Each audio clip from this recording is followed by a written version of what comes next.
Gostaria de cumprimentar a todos com a paz do Senhor e de lhes dar as boas-vindas neste novo ano a mais uma mensagem da Palavra de um Líder, nesta série sobre personagens bíblicos do Novo Testamento. Neste momento já estamos a preparar a próxima série, que será um tema que certamente irá interessar e ser de bênção para todos nós. Hoje gostaria de vos falar de mais um jovem personagem que nos surge no Novo Testamento, no livro de Atos. Nem todos se lembrarão deste nome, por ter um aparecimento breve nas Escrituras, mas surge num episódio interessante e que ilustra bem a intensidade do ministério do apóstolo Paulo. Este jovem personagem chama-se Eutico e ficou conhecido por ter adormecido durante uma muito longa pregação de Paulo em Troade. O pobre rapaz adormeceu a ouvir Paulo, mas como estava sentado num lugar mau, no parapeito de uma janela, no terceiro andar de uma casa, quando adormeceu, caiu da janela abaixo.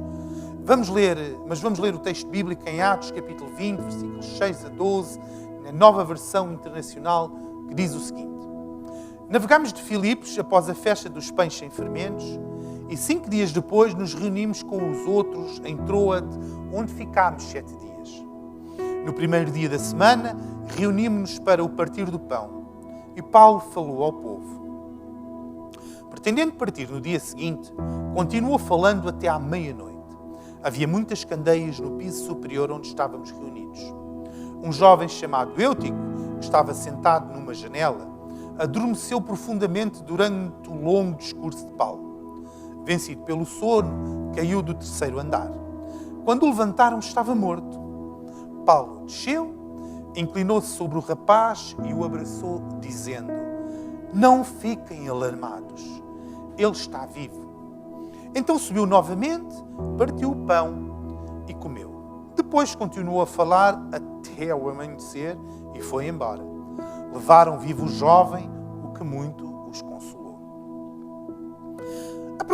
A primeira pergunta que naturalmente nos vem à mente quando lemos este texto será: por que razão estava aquele rapaz sentado no parapeito de uma janela no terceiro andar de uma casa?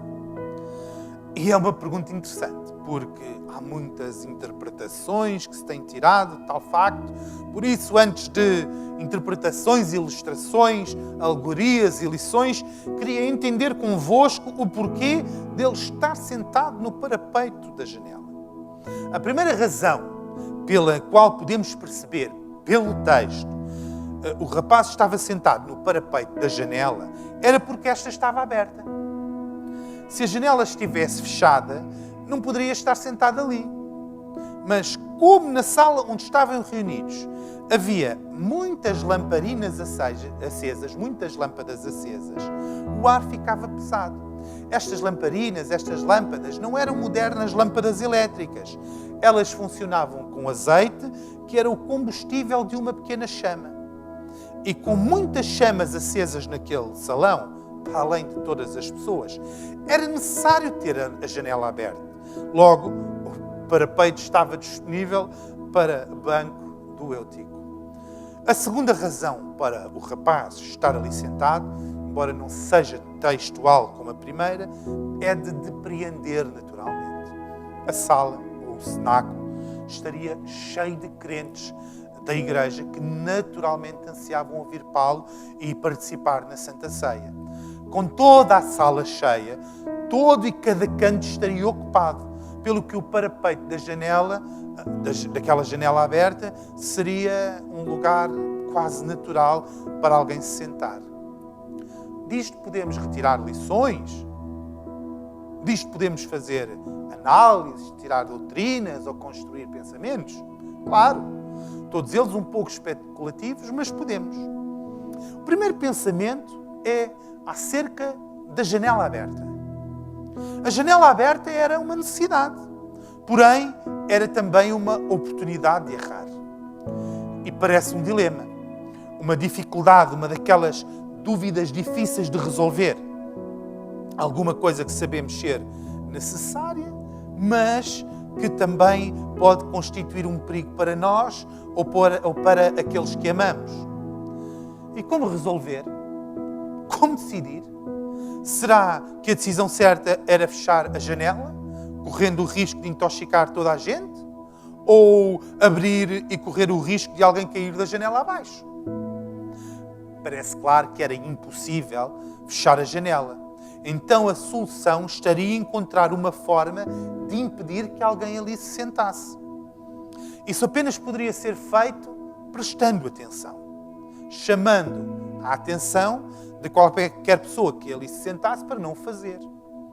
Ou seja, vigiando aquela janela, tomando atenção a todos os que foram recebidos naquela sala. Todos temos momentos em que estamos perante decisões difíceis, que sabemos serem as necessárias, mas que podem expor outros, em especial aqueles que amamos, a riscos. A nossa vida é levada, na verdade, um pouco sempre assim. Estamos constantemente perante situações das quais não podemos fugir, mas que nos podem expor a nós e a outros a riscos.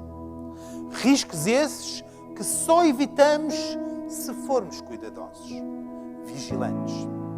E esse cuidado deve ser conosco e estender-se aos outros. Devemos entender que temos um dever mútuo de cuidar do nosso irmão, tal como de nós mesmos e dos da nossa casa, para que nem esse irmão nem outro caia. Não há crentes descomprometidos com os outros crentes. Não há igreja sem esse cuidado, sem essa preocupação. Se acreditas que és crente, filho de Deus, e apenas achas que deves cuidar de ti e dos teus, então não entendeste nada do que é ser cristão e do que é ser igreja. Há um cuidado com o teu irmão, com a tua irmã, que tu deves ter, que deves manter, para que ninguém venha a cair da janela.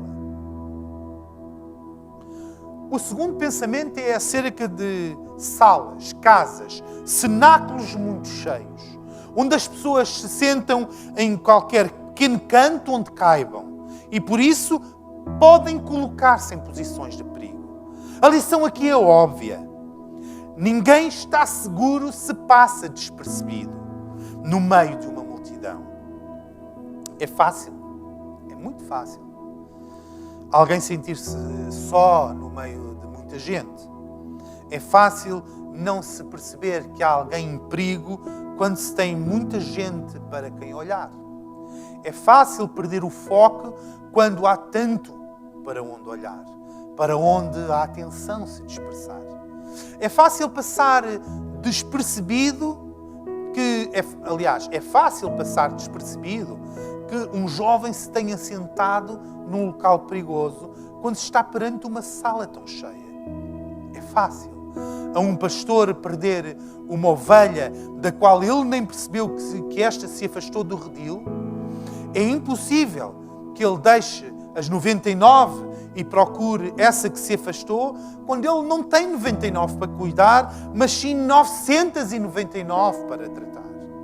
Ninguém deu conta que o Eutico estava em perigo, ninguém percebeu que aquele jovem estava prestes a adormecer, ninguém se deu conta de nada até ser tarde demais e ele ter caído da janela. Só perante a morte, aquele povo todo acordou.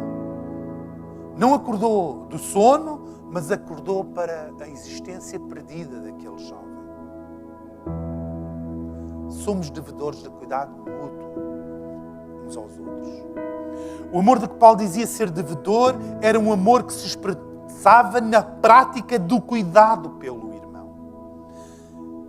Ele bem sabia que a comunhão ia muito além da participação das celebrações, do partir do pão, de todas essas atividades que a Igreja mantém em comum.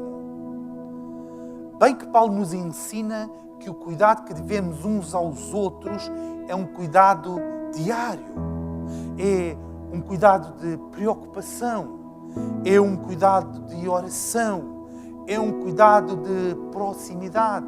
É um cuidado que nos vai fazer perceber se o outro se está a colocar em perigo, se está a adormecer no parapeito de uma janela. Meus irmãos, vamos ser cuidadores uns dos outros. Ser próximos.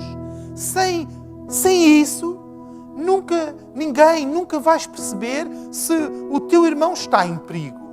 Ou só o vais perceber tarde demais. Quando ele te disser que já não quer continuar na igreja ou quando deixares de o ver nos cultos. O jovem Eutico foi vítima de uma série de circunstâncias infelizes e de uma escolha errada. Entrou num culto onde a sala estava cheia, com um ar pesado de tanta gente e tantas chamas de lamparina, sem ter muito onde se sentar. Para além disso, deparou-se com um pregador que tinha muito, mas muito a dizer. E aquela era uma derradeira oportunidade de estar com os irmãos daquela igreja. Então, por isso, Paulo falou e continuou a falar. Tudo isto circunstâncias infelizes que levaram àquele desfecho conhecido. Mas Eutico também foi vítima de uma escolha pessoal errada. Embora houvesse todas as condicionantes de que falámos, em última análise, foi escolha sua sentar-se na janela. Adormecer foi provavelmente mais culpa de Paulo do que dele. Ou culpa de um dia longo de trabalho, da falta de hábito de estar acordado até tarde, seja o que for. Mas da escolha do local para sentar, essa escolha foi só sua. Responsabilidade individual. Sei que o que vou dizer é um clichê que se ouve sempre quando se está perante uma mensagem sobre esta passagem bíblica. Eutico fez uma escolha errada. E nós temos de ter cuidado com as nossas escolhas. E de nos colocarmos em locais perigosos, onde o inimigo das nossas almas nos possa atacar e destruir. Mas não é por aqui que eu quero ir. Prefiro pensar na responsabilidade individual e na responsabilidade parental. Se Eutico é um jovem, ele deveria de estar naquele culto acompanhado com outros elementos da sua família, os quais deveriam ter cuidado dele. A não ser que fosse um jovem adulto, já autónomo, aí a responsabilidade da situação é toda sua. Mas temos de ter a noção de que somos nós, os educadores, quem devemos fornecer àqueles que temos ao nosso cuidado a capacidade de fazer as escolhas certas e de assumirem a responsabilidade pelas decisões tomadas. Esta capacidade é a própria definição de maturidade. E quando criamos os nossos filhos, não é para eles serem sempre dependentes de nós. Pelo contrário, devemos trabalhar para criar pessoas maduras, capazes de tomarem decisões, fazerem escolhas e assumirem a responsabilidade por elas. O Eutico tomou uma decisão errada e sofreu com isso, é verdade. Mas se ele escolheu onde se colocar, ele certamente não escolheu as consequências.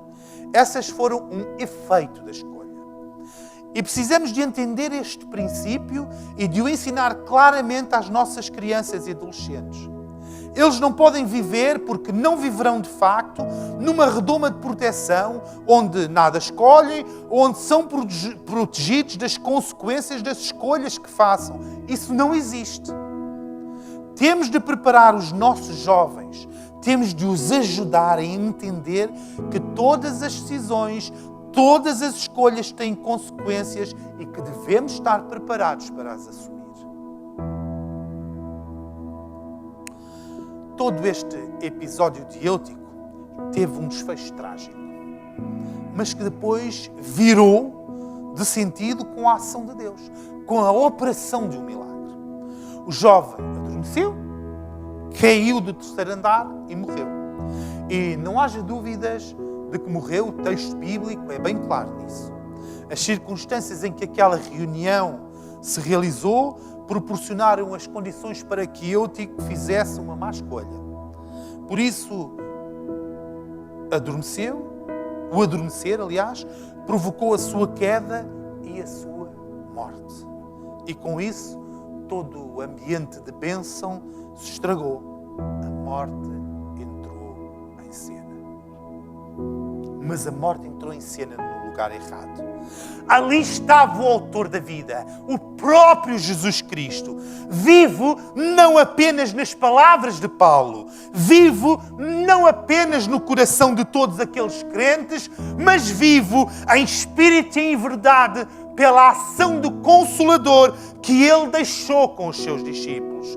Paulo desceu até à rua onde jazia o corpo de Eutico, lançou-se sobre ele e o abraçou. Declarou para que todos soubessem que ali, naquele momento, a morte estava a sofrer mais uma derrota. O rapaz estava vivo, a sua alma estava nele. Não havia nada mais a temer, nada mais por que chorar. Tinha morrido o Eutico, mas agora estava de regresso à vida. E esta é uma palavra de esperança, de fé na intervenção de Deus. Cremos que Deus pode intervir nas situações mais desesperadas e mudar a história. Cremos que Deus tem o poder de ainda hoje arrancar jovens e suas famílias, homens e seus lares, mulheres e as suas casas das garras da morte. Já o vi acontecer. Já o vi operar. Sei que é possível. Mais apenas do que pela fé, mas porque o vi de facto. Vi diante dos meus olhos gente que se encontrava numa escravidão mortal, dependentes de corpo e alma, onde a droga lhes sugava a vida, a esperança e qualquer possibilidade de manterem uma relação com a sua família. Pais destroçados com o vício dos filhos, filhos a sofrerem com o vício dos pais.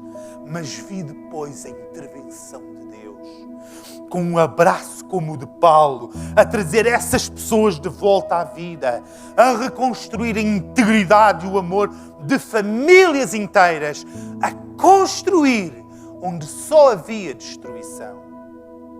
Mas pode haver morte no meio do culto? Pode haver morte no meio da palavra de Deus? Pode haver morte em situações destas? Como ali onde Eutico ouvia a pregação de Paulo? Pode. Claro que pode. Pode, porque a janela fica aberta. Pode, porque ninguém cuidou de Eutico. Pode, porque no meio de tanta gente este jovem passou despercebido. Pode, porque ele fez a escolha errada. Mas também podemos e devemos aprender com isto e tornarmos-nos cuidadores do irmão, ensinadores dos jovens, atentos a todos, preocupados com o corpo e com cada um que o constitui. E, sobretudo, podemos sempre agir em nome de Jesus e levar a vida onde há morte. Espero que estas palavras tenham sido de bênção e de enriquecimento para a vida de cada um. Agradeço a todos por terem acompanhado esta mensagem. Que Deus ricamente os abençoe.